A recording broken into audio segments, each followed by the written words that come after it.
তো hello guys, আসসালামু আলাইকুম। কিতা খবর? আমি আপনার ভাই গুলজার আহমদ মাতানোর সঙ্গে আছি। আজকে সকাল সকাল বের হইলাম লিলাম বাজার একটা কাজের জন্য। এই কাজটা হবে কিনা আমি বুঝতে পারছি না। আর আমরা আমাদের গ্রাম অঞ্চলে অনেক ঠান্ডা, এর জন্য আমি জ্যাকেট পরে এসেছি। তো দেখতে পাত্রা আমি বর্তমানে রওনা হয়ে গেলাম গাড়ি পাওয়ার জন্য। ঘর থেকে বের হয়ে গেলাম। তো আপনারা সাথে থাকুক।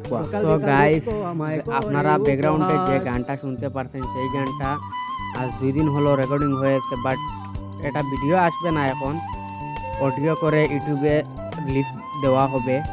তো আপনারা সবাই দেখে আসবেন। গানটার শিরোনাম হলো দুঃখ কারে বলি।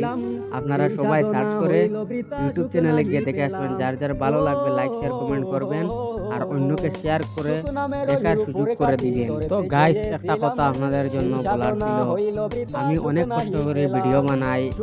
তো আপনারা দেখেন, হয়তো কারো ভালো লাগে খারাপ লাগে সেটা বিষয় না, বিষয় হলো গিয়া এত কষ্ট করে গান বানাই, আপনারা একটু সাপোর্ট করেন না। অনেক মানুষের তো অনেক সাপোর্ট করেন, ফলো করেন, বাট সাবস্ক্রাইব করেন, কত রকম মানুষের সাপোর্ট করেন। আমি আপনারা ভাই গুলজার আহমদকে একটু সাপোর্ট করলে আপনারা কিছু যায় আসবে না ভাইজান। আমার আইডির নাম গুলজার আহমেদ নিল হয়। তারা একটু ভিডিও দেখে লাইক শেয়ার কমেন্ট করে আর সাবস্ক্রাইব করে আসবেন। আমি ভালো ভালো গান দেওয়ার চেষ্টা করবো ভাইয়া। এখানেই কথা শেষ। তো গাইস, আপনারা জানেন যে নিলয় ভাই এই দুনিয়ার যাওয়ার প্রায় 4 বছর পূর্ণ হয়ে গেল। তাদের ভালোবাসার মানুষের আজও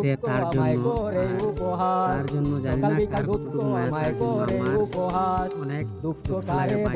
তার অনেক বড় একজন ফ্রেন্ড, আমি তার গান ভালোবাসি এবং তার গান বানাই। আপনাদের ভালো লাগলে তার গানটাকে যদি সাপোর্ট করুন ভাই, আমাকে একটু সাপোর্ট করবেন।